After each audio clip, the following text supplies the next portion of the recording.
بسم الله الرحمن الرحيم ياسين والقرآن الحكيم إنك لمن المرسلين على صراط مستقيم تنزيل العزيز الرحيم لتنذر قوما ما أنذر آباؤهم فهم غافلون لقد حق القول على أكثرهم فهم لا يؤمنون إنا جعلنا في أعناقهم أغلالا فهي إلى الأذقان فهم مقمحون وجعلنا من بين أيديهم سدا ومن خلفهم سدا فأغشيناهم فهم لا يبصرون وسواء عليهم أأنذرتهم أم لم تنذرهم لا يؤمنون إنما تنذر من اتبع الذكر وخشي الرحمن بالغيب فبشره بمغفرة وأجر كريم إنا نحن نحيي الموتى ونكتب ما قدموا وآثارهم وكل شيء أحصيناه في إمام مبين واضرب لهم مثلا أصحاب القرية إذ جاءها المرسلون إذ أرسلنا إليهم 2 فكذبوهما فعززنا بثالث فقالوا إنا إليكم مرسلون قالوا ما أنتم إلا بشر مثلنا وما أنزل الرحمن من شيء إن أنتم إلا تكذبون قالوا ربنا يعلم إنا إليكم لمرسلون وما علينا إلا البلاغ المبين قالوا إنا تطيرنا بكم لئن لم تنتهوا لنرجمنكم وليمسنكم منا عذاب أليم قالوا طائركم معكم أئن ذكرتم بل أنتم قوم مسرفون وجاء من أقصى المدينة رجل يسعى قال يا قوم اتبعوا المرسلين اتبعوا من لا يسألكم أجرا وهم مهتدون وما لي لا أعبد الذي فطرني وإليه ترجعون أأتخذ من دونه آلهة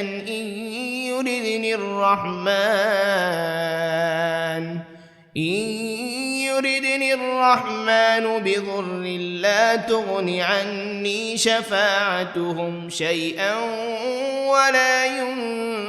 ينقذون إني إذا لفي ضلال مبين إني آمنت بربكم فاسمعون قيل ادخل الجنة الجنة قال يا ليت قومي يعلمون بما غفر لي ربي وجعلني من المكرمين وما أنزلنا على قومه من بعده من جند من السماء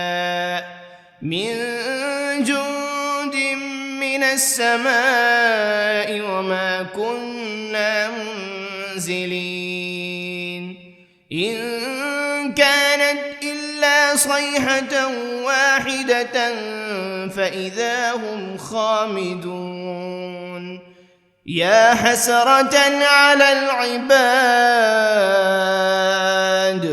ما يأتيهم من رسول إلا كانوا به يستهزئون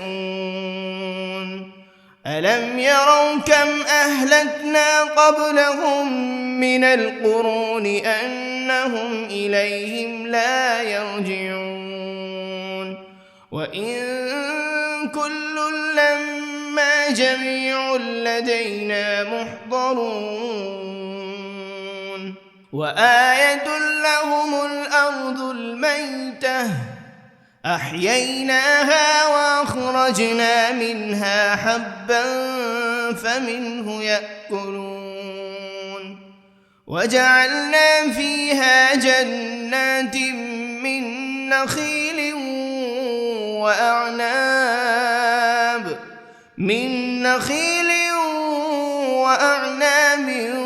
وفجرنا فيها من العيون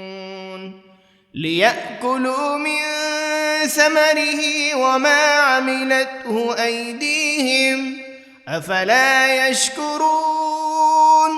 سبحان الذي خلق الأزواج كلها مما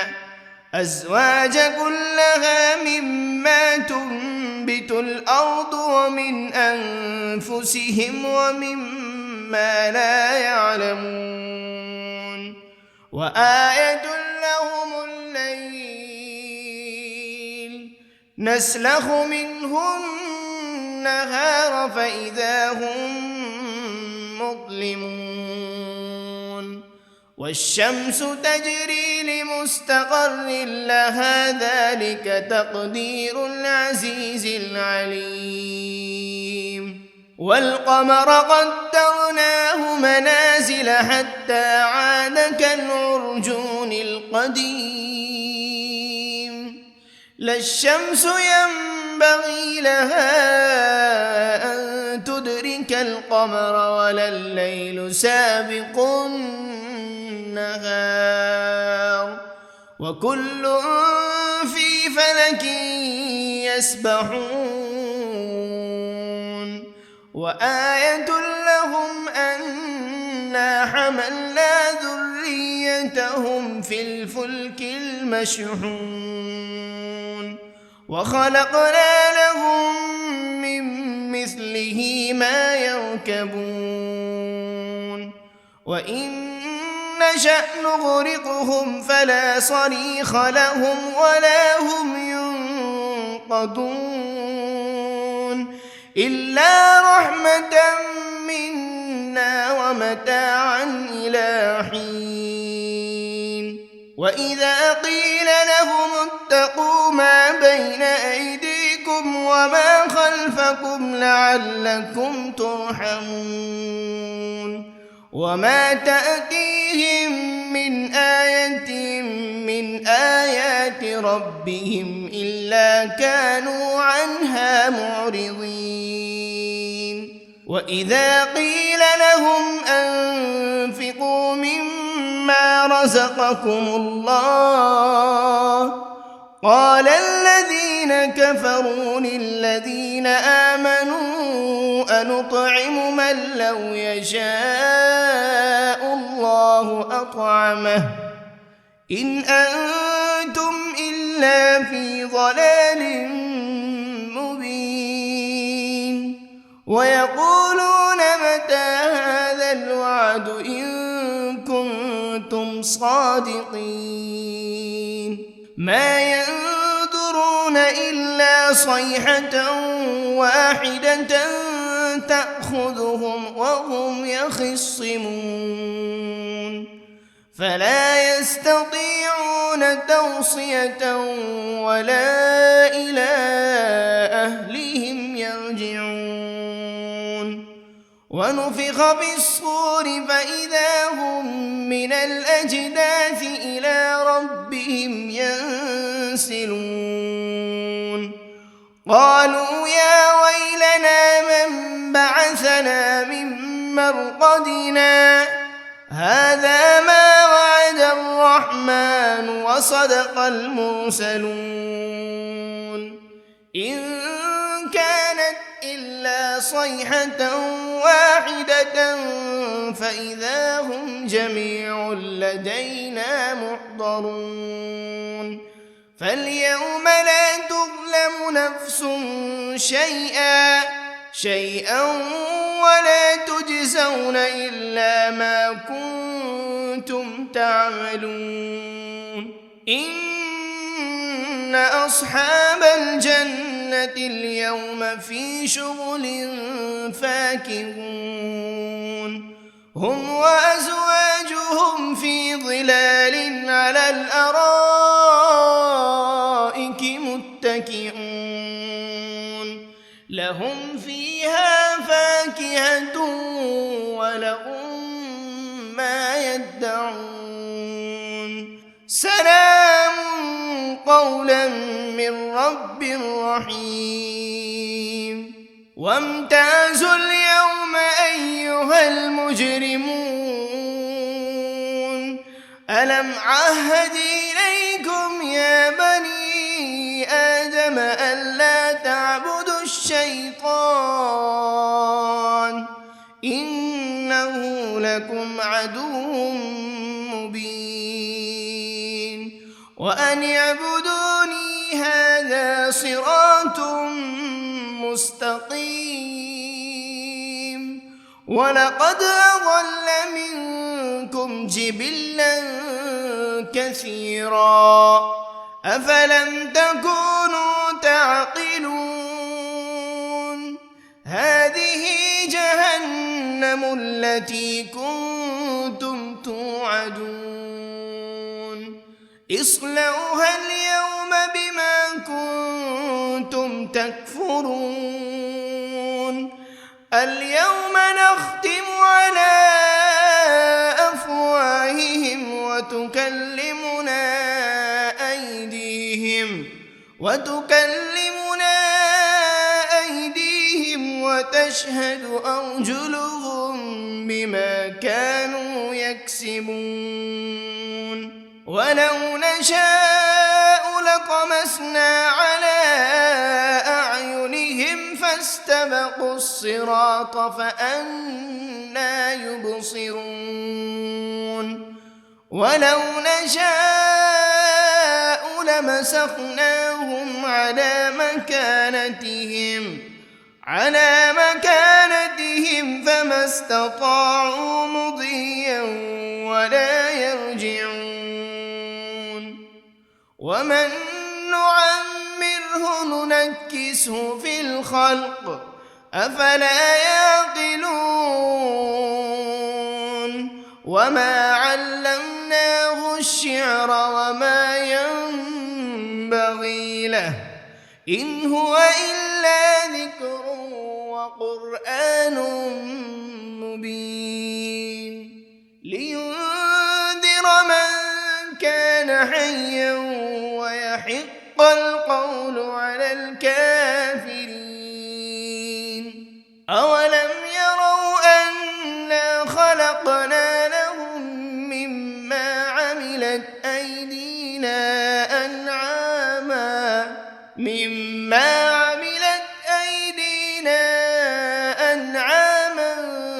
فهم لها مالكون وذللناها لهم فمنها ركوبهم ومنها يأكلون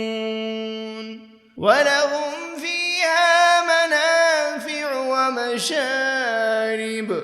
أفلا يشكرون واتخذوا من دون الله آلهة لعلهم ينصرون لا يستطيعون نصرهم وهم لهم جند محضرون فلا يحزنك قولهم إنا نعلم ما يسرون وما يعلنون أولم ير الإنسان أنا خلقناه من نطفة فإذا هو خصيم مبين وضرب لنا مثلا ونسي خلقه قال من يحيي العظام وهي رميم قل يحييها الذي أنشأها أول مرة وهو بكل خلق عليم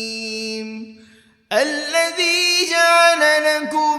من الشجر الأخضر نارا فإذا أنتم منه توقدون أوليس الذي خلق السماوات والأرض بقادر على أن يخلق مثلهم بلى وهو الخلاق العليم إنما أمره إذا أراد شيئا أن يقول له كن فيكون فسبحان الذي بيده ملكوت كل شيء وإليه ترجعون بسم الله الرحمن الرحيم الرحمن علم القرآن خلق الإنسان علمه البيان الشمس والقمر بحسبان والنجم والشجر يسجدان والسماء رفعها ووضع الميزان ألا تطغوا في الميزان وأقيموا الوزن بالقسط ولا تخسروا الميزان والأرض وضعها للأنام فيها فاكهة والنخل ذات الأكمام والحب ذو العصف والريحان فبأي آلاء ربكما تكذبان خلق الإنسان من صلصال كالفخار وخلق الجان من مارج من نار فبأي آلاء ربكما تكذبان رب المشرقين ورب المغربين فبأي آلاء ربكما تكذبان مرج البحرين يلتقيان بينهما برزخ لا يبغيان فبأي آلاء ربكما تكذبان يخرج منهما اللؤلؤ والمرجان فبأي آلاء ربكما تكذبان وله الجوار المنشآت في البحر كالأعلام فبأي آلاء ربكما تكذبان كل من عليها فان ويبقى وجه ربك ذو الجلال والإكرام فبأي آلاء ربكما تكذبان يسأله من في السماوات والأرض كل يوم هو في شأن فبأي آلاء ربكما تكذبان سنفرغ لكم أيها الثقلان فبأي آلاء ربكما تكذبان يا معشر الجن والإنس إن استطعتم أن تنفذوا من أقطار السماوات والأرض فانفذوا لا تنفذون إلا بسلطان فبأي آلاء ربكما تكذبان يرسل عليكما شواذ من نار ولا تنتصران فبأي آلاء ربكما تكذبان فإذا انشقت السماء فكانت وردة كالدهان فبأي آلاء ربكما تكذبان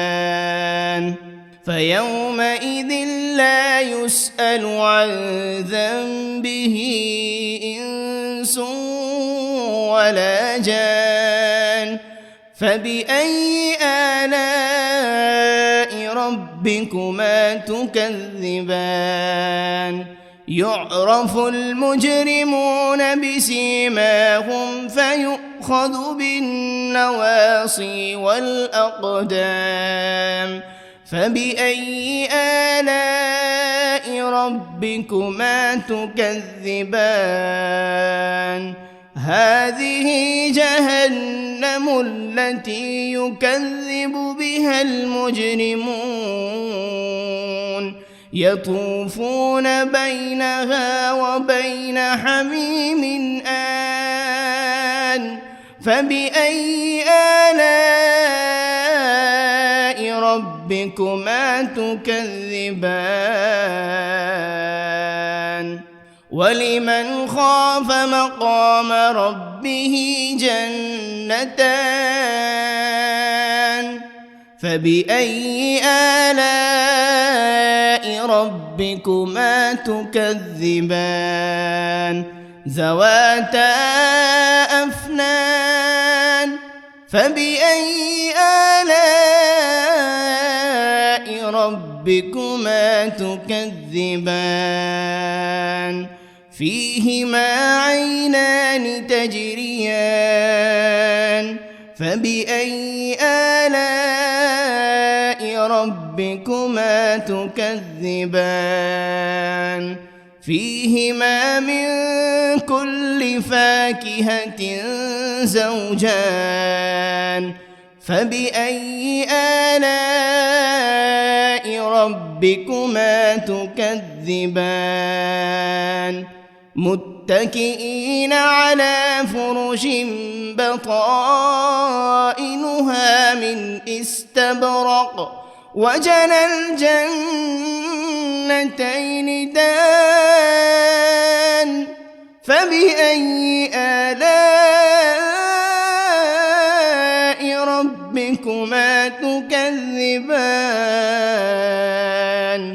فيهن قاصرات الطرف لم يطمثهن إنس قبلهم ولا جان فبأي آلاء ربكما تكذبان كأنهن الياقوت والمرجان فبأي آلاء ربكما تكذبان هل جزاء الإحسان إلا الإحسان فبأي آلاء ربكما تكذبان ومن دونهما جنتان فبأي آلاء ربكما تكذبان مدهامتان فبأي آلاء ربكما تكذبان فيهما عينان نضاختان فبأي آلاء ربكما تكذبان فيهما فاكهة ونخل ورمان فبأي آلاء ربكما تكذبان فيهن خيرات حسان فبأي آلاء ربكما تكذبان حور مقصورات في الخيام فبأي آلاء ربكما تكذبان لم يطمثهن إنس قبلهم ولا جان فبأي آلاء ربكما تكذبان متكئين على رفرف خضر وعبقري حسان فبأي آلاء ربكما تكذبان تبارك اسم ربك ذي الجلال والإكرام بسم الله الرحمن الرحيم ياسين والقرآن الحكيم إنك لمن المرسلين على صراط مستقيم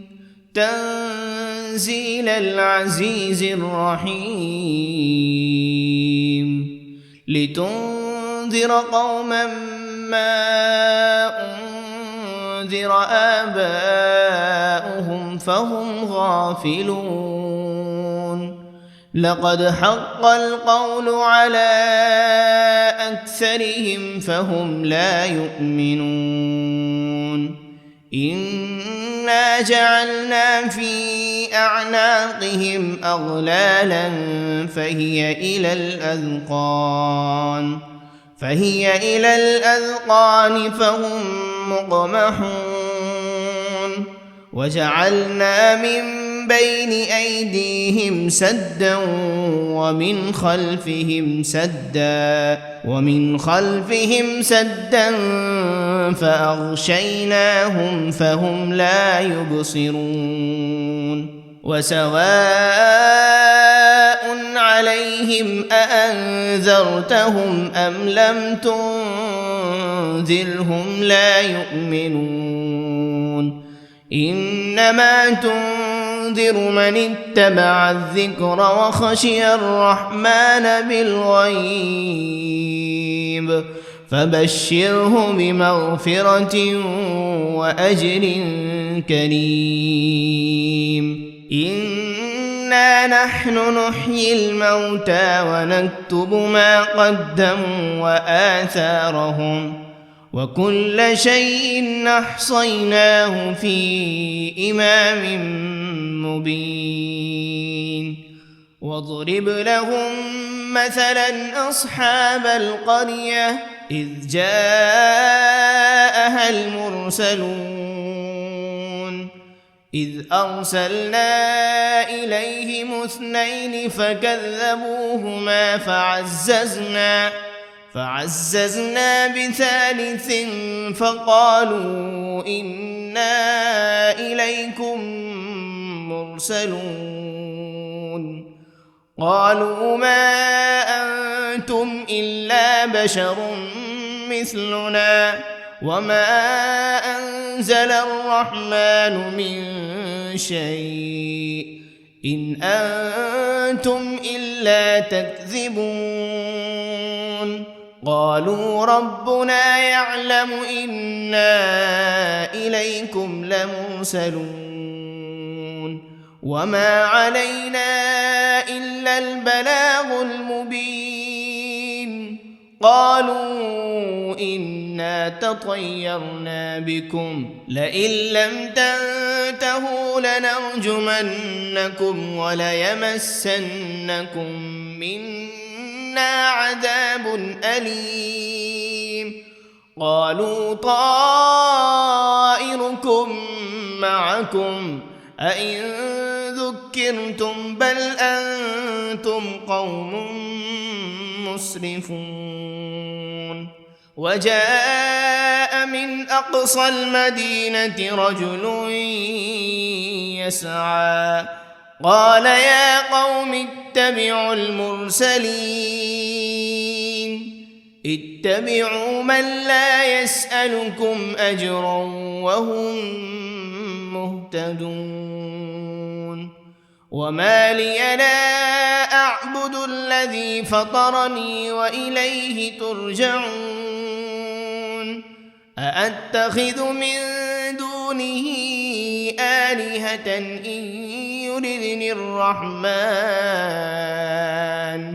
إن يردني الرحمن بضر لا تغن عني شفاعتهم شيئا ولا ينقذون إني إذا لفي ضلال مبين إني آمنت بربكم فاسمعون قيل ادخل الجنة قال يا ليت قومي يعلمون بما غفر لي ربي وجعلني من المكرمين وما أنزلنا على قومه من بعده من جند من السماء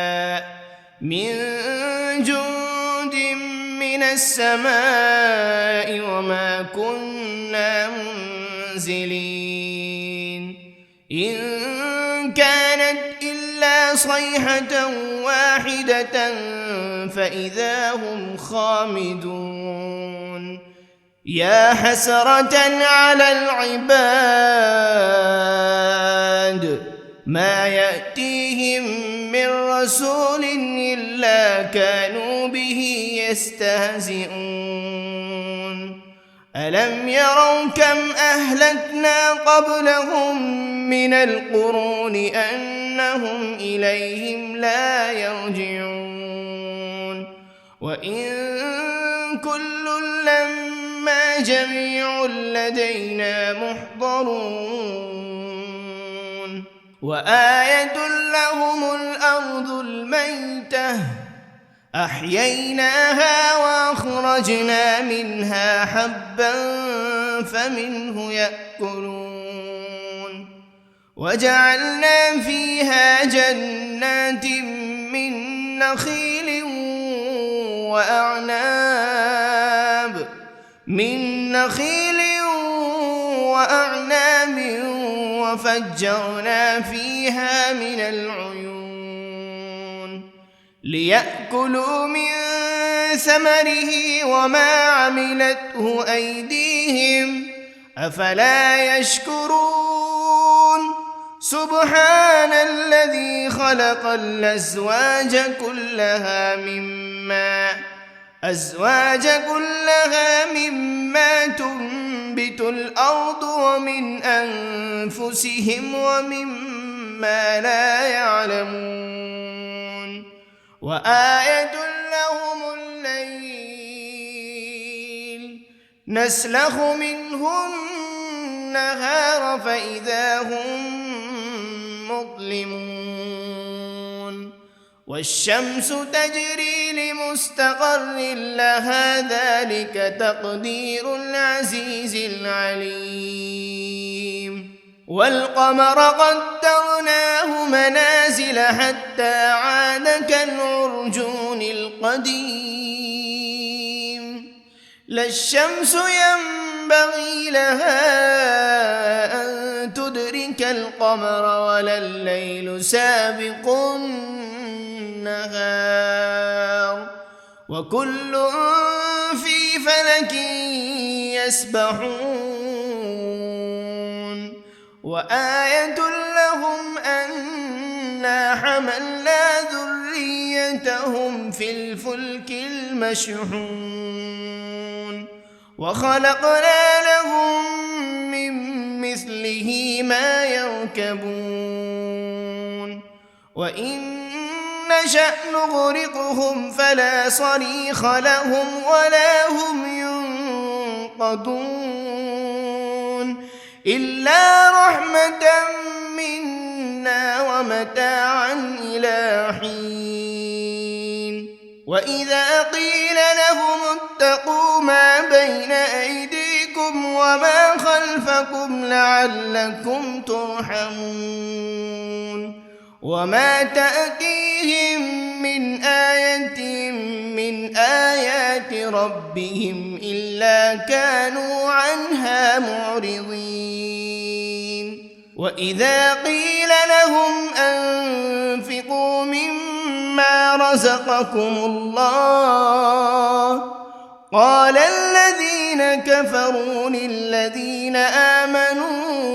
أنطعم من لو يشاء الله أطعمه إن أنتم إلا في ضلال مبين ويقولون متى هذا الوعد إن كنتم صادقين ما ينظرون إلا صيحة واحدة تأخذهم وهم يخصمون فلا يستطيعون توصية ولا إلى أهلهم يرجعون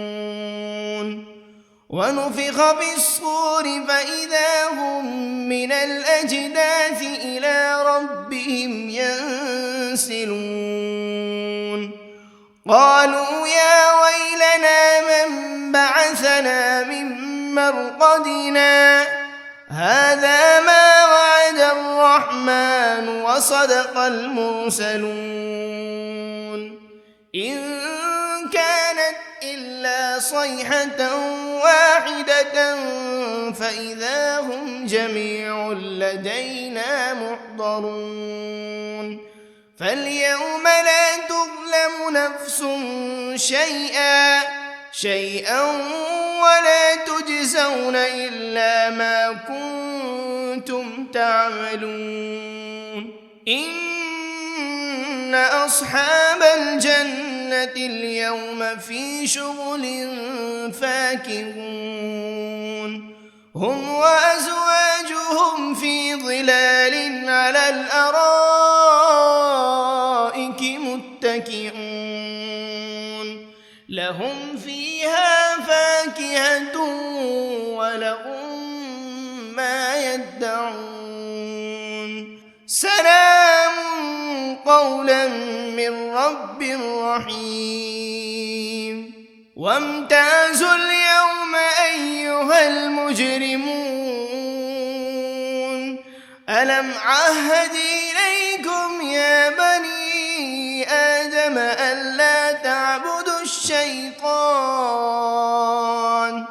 إنه لكم عدو مبين وأن اعبدوني هذا صراط مستقيم ولقد أضل منكم جبلا كثيرا أفلم تكونوا تعقلون هذه جهنم التي كنتم توعدون اصلوها اليوم بما كنتم تكفرون اليوم نختم على أفواههم وتكلمنا أيديهم وتشهد أرجلهم بما كانوا يكسبون ولو نشاء لطمسنا على أعينهم فاستبقوا الصراط فأنى يبصرون ولو نشاء لمسخناهم على مكانتهم فما استطاعوا مضيا ولا يرجعون ومن نعمره ننكسه في الخلق أفلا يعقلون وما علمناه الشعر وما ينبغي له إن هو إلا ذكر وقرآن مبين لينذر من كان حيا ويحق القول على الكافرين أولم يروا أنا خلقنا لهم مما عملت أيدينا أنعاما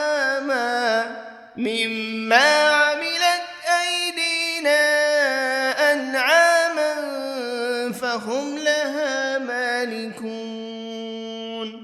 وذللناها لهم فمنها ركوبهم ومنها يأكلون ولهم فيها منافع ومشارب أفلا يشكرون واتخذوا من دون الله آلهة لعلهم ينصرون لا يستطيعون نصرهم وهم لهم جند محضرون فلا يحزنك قولهم إنا نعلم ما يسرون وما يعلنون أولم ير الإنسان أنا خلقناه من نطفة فإذا هو خصيم مبين وضرب لنا مثلا ونسي خلقه قال من يحيي العظام وهي رميم قل يحييها الذي أنشأها أول مرة وهو بكل خلق عليم الذي جعل لكم من الشجر الأخضر نارا فإذا أنتم منه توقدون أوليس الذي خلق السماوات والأرض بقادر على مثلهم بلى وهو الخلاق العليم إنما أمره إذا أراد شيئا أن يقول له كن فيكون فسبحان الذي بيده ملكوت كل شيء وإليه ترجعون بسم الله الرحمن الرحيم الرحمن علم القرآن خلق الإنسان علمه البيان الشمس والقمر بحسبان والنجم والشجر يسجدان والسماء رفعها ووضع الميزان ألا تطغوا في الميزان وأقيموا الوزن بالقسط ولا تخسروا الميزان والأرض وضعها للأنام فيها فاكهة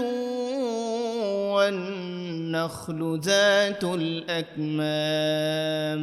والحب ذو العصف والريحان فبأي آلاء ربكما تكذبان خلق الإنسان من صلصال كالفخار وخلق الجان من مارج من نار فبأي آلاء ربكما تكذبان رب المشرقين ورب المغربين فبأي آلاء ربكما تكذبان مرج البحرين يلتقيان بينهما برزخ لا يبغيان فبأي آلاء ربكما تكذبان يخرج منهما اللؤلؤ والمرجان فبأي آلاء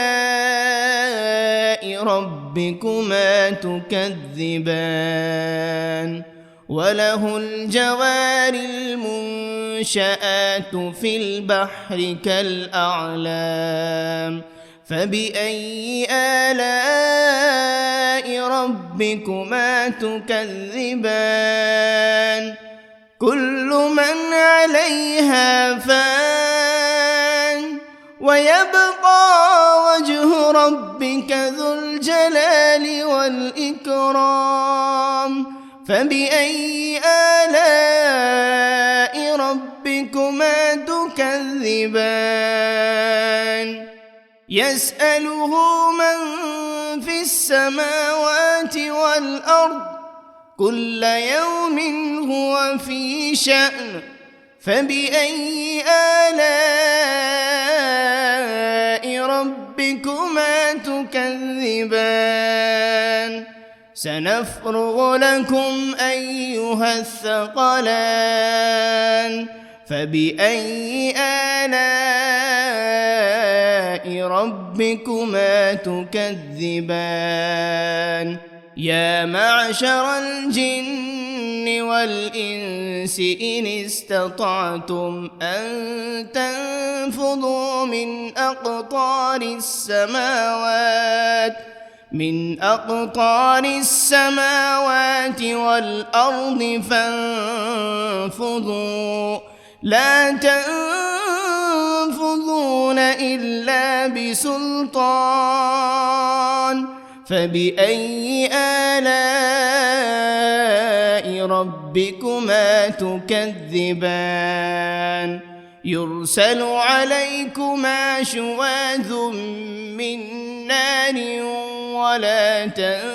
تنتصران فبأي آلاء ربكما تكذبان فإذا انشقت السماء فكانت وردة كالدهان فبأي آلاء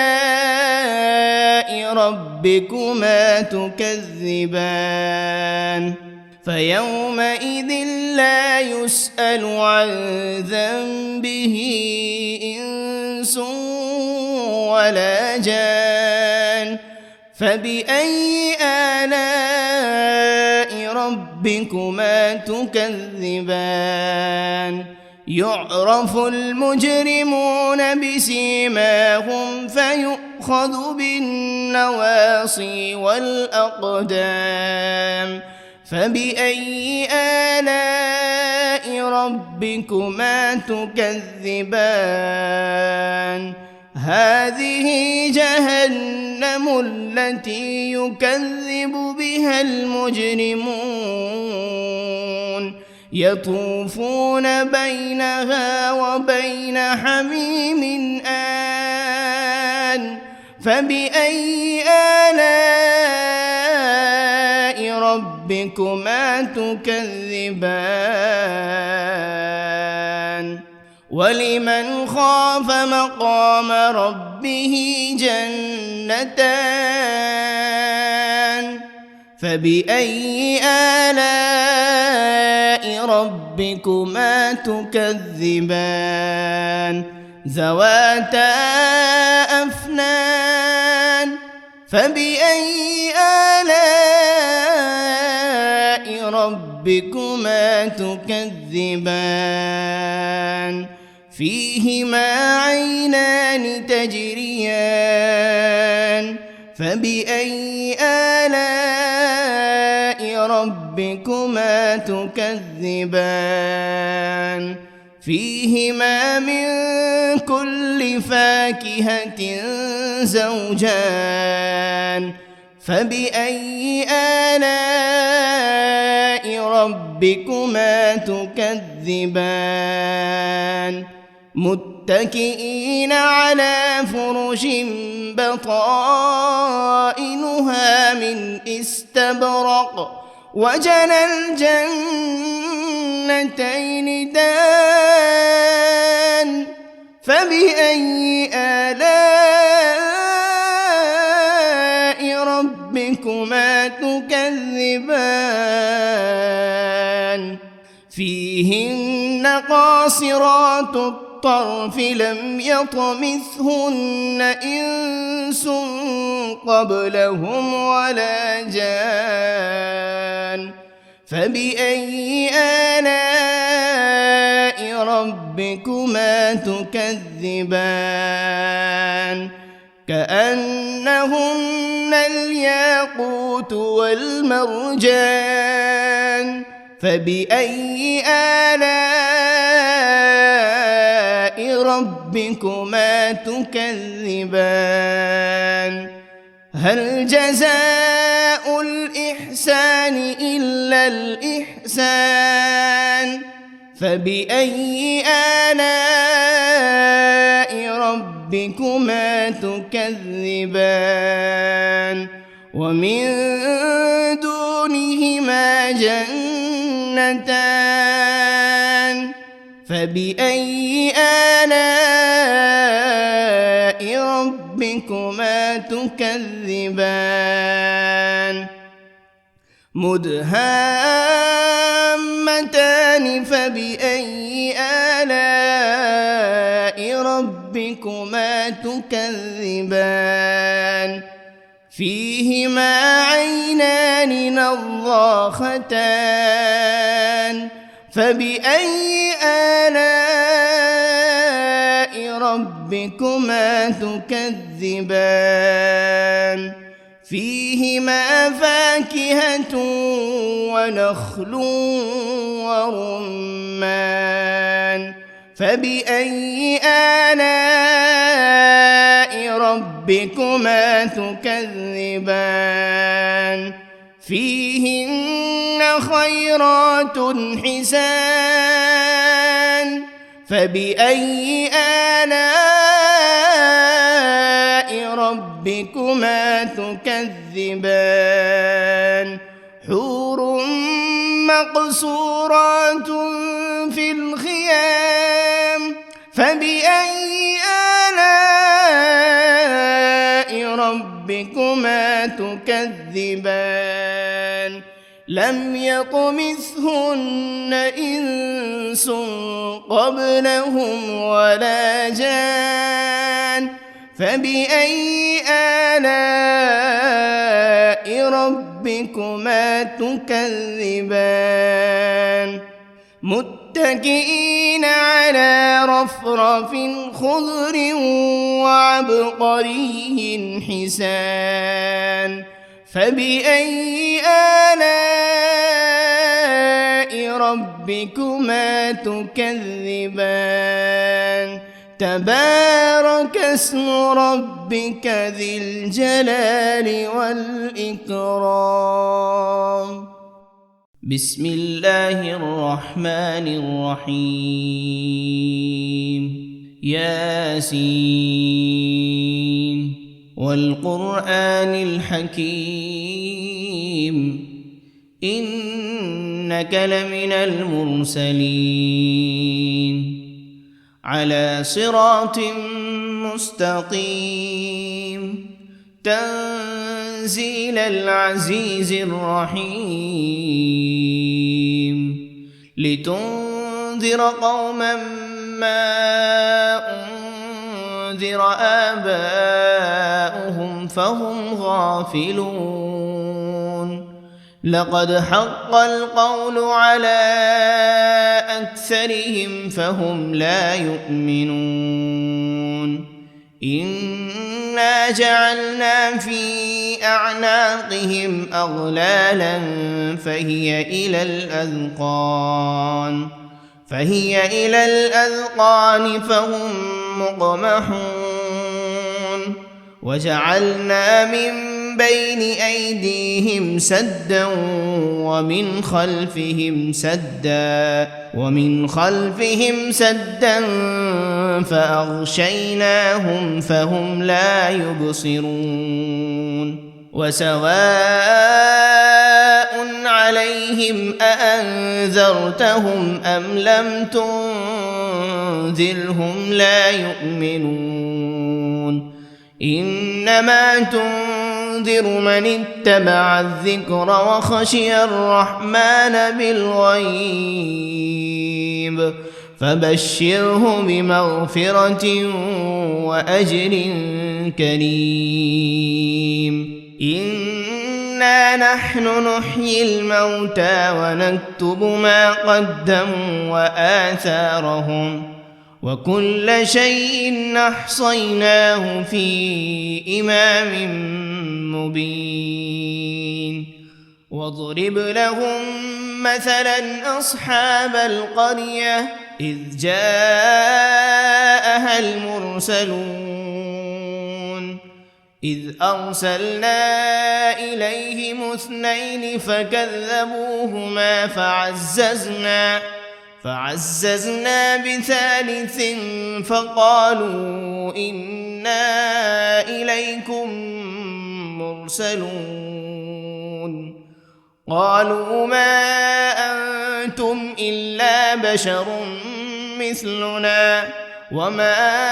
أنزل الرحمن من شيء إن أنتم إلا تكذبون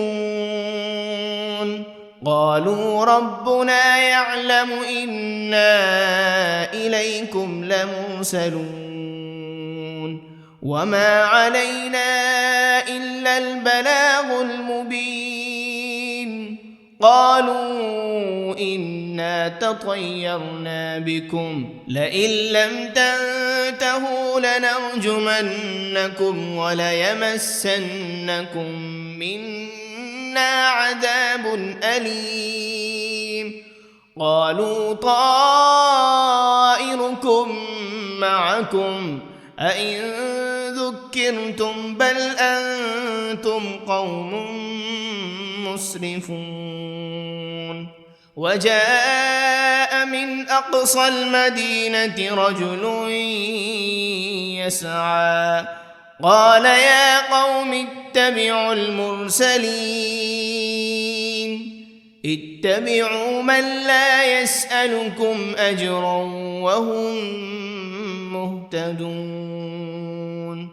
وما لي لا أعبد الذي فطرني وإليه ترجعون أأتخذ من دونه آلهة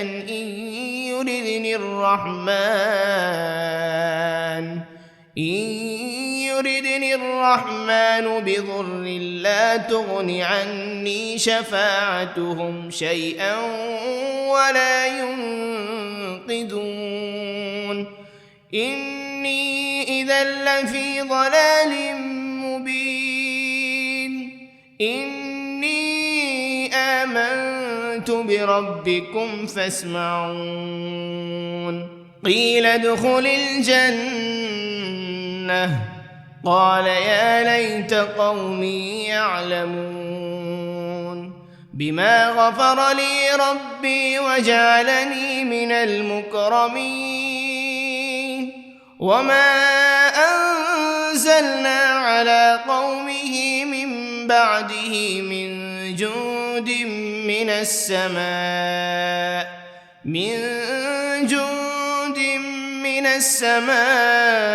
وما كنا منزلين إن كانت إلا صيحة واحدة فإذا هم خامدون يا حسرة على العباد ما يأتيهم من رسول إلا كانوا به يستهزئون ألم يروا كم أهلكنا قبلهم من القرون أنهم إليهم لا يرجعون وإن كل لما جميع لدينا محضرون وآية لهم الأرض الميتة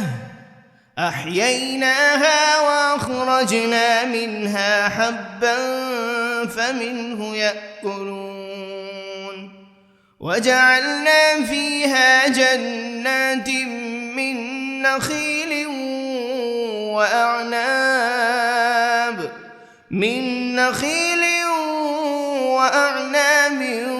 وفجرنا فيها من العيون ليأكلوا من ثمره وما عملته أيديهم أفلا يشكرون سبحان الذي خلق الأزواج كلها مما تنبت الأرض ومن أنفسهم ومما لا يعلمون وآية لهم الليل نسلخ منه النهار فإذا هم مظلمون والشمس تجري لمستقر لها ذلك تقدير العزيز العليم والقمر قدرناه منازل حتى عاد كالعرجون القديم لا الشمس ينبغي لها أن تدرك القمر ولا الليل سابق النهار وكل في فلك يسبحون وآية لهم أنا حملنا ذريتهم في الفلك المشحون وخلقنا لهم من مثله ما يركبون وإن نشأ نغرقهم فلا صريخ لهم ولا هم ينقذون إلا رحمة منا ومتاعا إلى حين وإذا قيل لهم اتقوا ما بين أيديكم وما خلفكم لعلكم ترحمون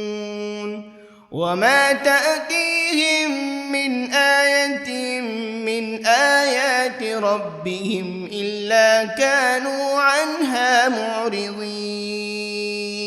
وإذا قيل لهم أنفقوا مما رزقكم الله قال الذين كفروا للذين آمنوا أنطعم من لو يشاء الله أطعمه إن أنتم إلا في ضلال مبين ويقولون متى هذا الوعد إن كنتم صادقين ما ينظرون إلا صيحة واحدة تأخذهم وهم يخصمون فلا يستطيعون توصية ولا إلى أهلهم يرجعون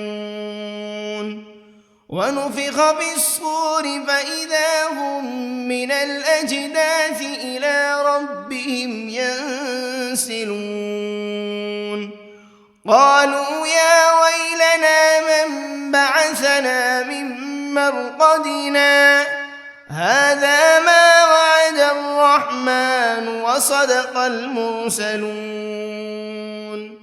إن كانت إلا صيحة واحدة فإذا هم جميع لدينا محضرون فاليوم لا تظلم نفس شيئا ولا تجزون إلا ما كنتم تعملون إن أصحاب الجنة اليوم في شغل فاكهون هم وأزواجهم في ظلال على الأرائك متكئون لهم فيها فاكهة ولهم ما يدعون سلام قولا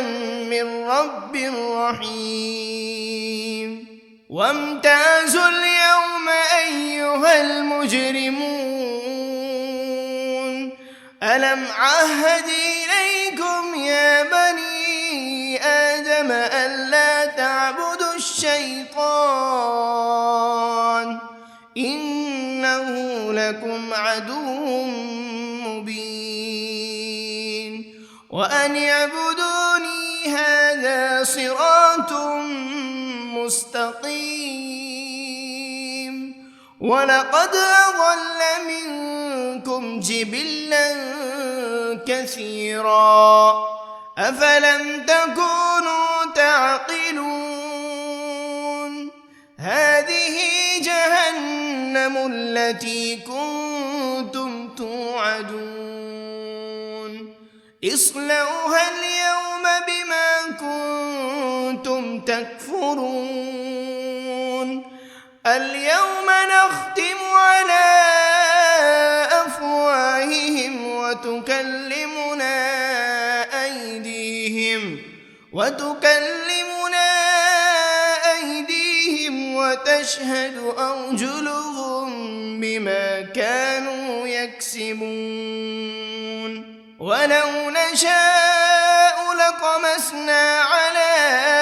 أعينهم فاستبقوا فاستبقوا الصراط فأنى يبصرون ولو نشاء لمسخناهم على مكانتهم فما استطاعوا مضيا ولا يرجعون ومن نعمره ننكسه في الخلق أفلا يعقلون وما علمناه الشعر وما ينبغي له إن هو إلا ذكر وقرآن مبين لينذر من كان حيا ويحق القول على الكافرين أولم يروا أنا خلقنا لهم مما عملت أيدينا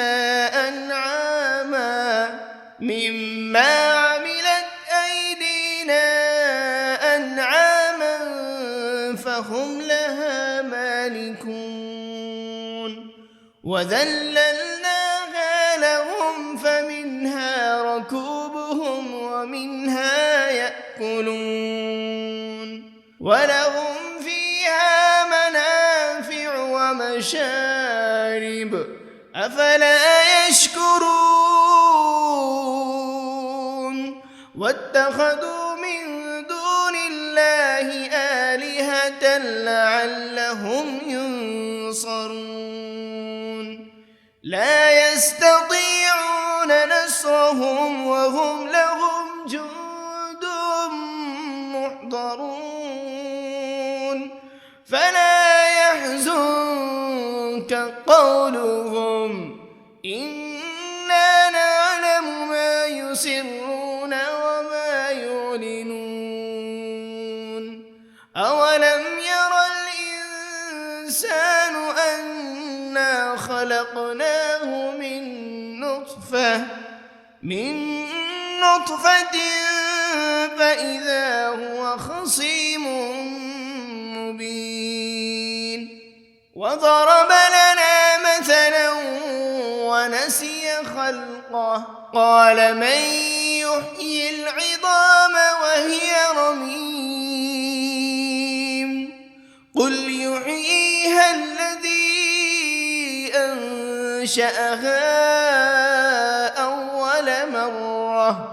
وهو بكل خلق عليم الذي جعل لكم من الشجر الأخضر نارا فإذا أنتم منه توقدون أوليس الذي خلق السماوات والأرض بقادر على أن يخلق مثلهم بلى وهو الخلاق العليم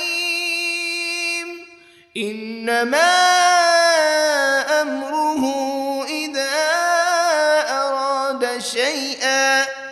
إذا أراد شيئا أن يقول له كن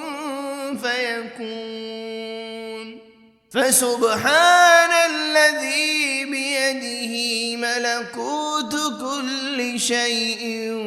وإليه ترجعون بسم الله الرحمن الرحيم الرحمن علم القرآن خلق الإنسان علمه البيان الشمس والقمر بحسبان والنجم والشجر يسجدان والسماء رفعها ووضع الميزان ألا تطغوا في الميزان وأقيموا الوزن بالقسط ولا تخسروا الميزان والأرض وضعها للأنام فيها فاكهة والنخل ذات الأكمام والحب ذو العصف والريحان فبأي آلاء ربكما تكذبان خلق الإنسان من صلصال كالفخار وخلق الجان من مارج من نار فبأي آلاء ربكما تكذبان رب المشرقين ورب المغربين فبأي آلاء ربكما تكذبان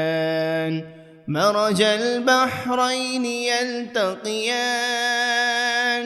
بينهما برزخ لا يبغيان فبأي آلاء ربكما تكذبان يخرج منهما اللؤلؤ والمرجان فبأي آلاء ربكما تكذبان وله الجوار المنشآت في البحر كالأعلام فبأي آلاء ربكما تكذبان كل من عليها فان ويبقى وجه ربك ذو الجلال والإكرام فبأي آلاء ربكما تكذبان يسأله من في السماوات والأرض كل يوم هو في شأن فبأي آلاء ربكما تكذبان سنفرغ لكم أيها الثقلان فبأي آلاء ربكما تكذبان يا معشر الجن والإنس إن استطعتم أن تنفذوا من أقطار السماوات والأرض فانفذوا لا تنفذون إلا بسلطان فبأي آلاء ربكما تكذبان يرسل عليكما شواذ من نار ولا تنتصران فبأي آلاء ربكما تكذبان فإذا انشقت السماء فكانت وردة كالدهان فبأي آلاء ربكما تكذبان فيومئذ لا يسأل عن ذنبه إنس ولا جان فبأي آلاء ربكما تكذبان يعرف المجرمون بسيماهم فيؤخذ بالنواصي والأقدام فبأي آلاء ربكما تكذبان هذه جهنم التي يكذب بها المجرمون يطوفون بينها وبين حميم آن فبأي آلاء ربكما تكذبان ولمن خاف مقام ربه جنتان فبأي آلاء ربكما تكذبان ذواتا أفنان فبأي آلاء ربكما تكذبان فيهما عينان تجريان فبأي آلاء ربكما تكذبان فيهما من كل فاكهة زوجان فبأي آلاء ربكما تكذبان متكئين على فرش بطائنها من استبرق وجنى الجنتين دان فبأي آلاء ربكما تكذبان فيهن قاصرات الطرف لم يطمثهن إنس قبلهم ولا جان فبأي آلاء ربكما تكذبان كأنهن الياقوت والمرجان فبأي آلاء ربكما تكذبان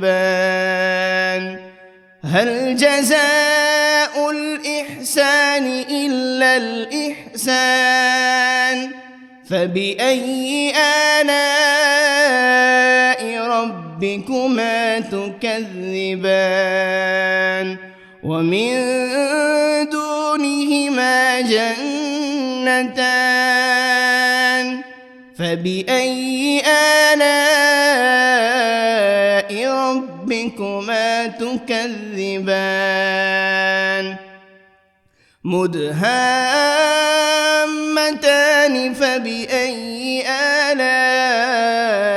ربكما تكذبان فيهما عينان نضاختان فبأي آلاء ربكما تكذبان فيهما فاكهة ونخل ورمان فبأي آلاء ربكما تكذبان فيهن خيرات حسان فبأي آلاء ربكما تكذبان حور مقصورات في الخيام فبأي آلاء ربكما تكذبان لم يطمثهن إنس قبلهم ولا جان فبأي آلاء ربكما تكذبان متكئين على رفرف خضر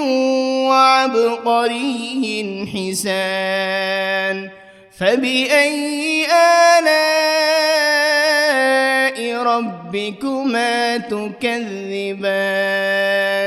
تبارك اسم ربك ذي الجلال والإكرام.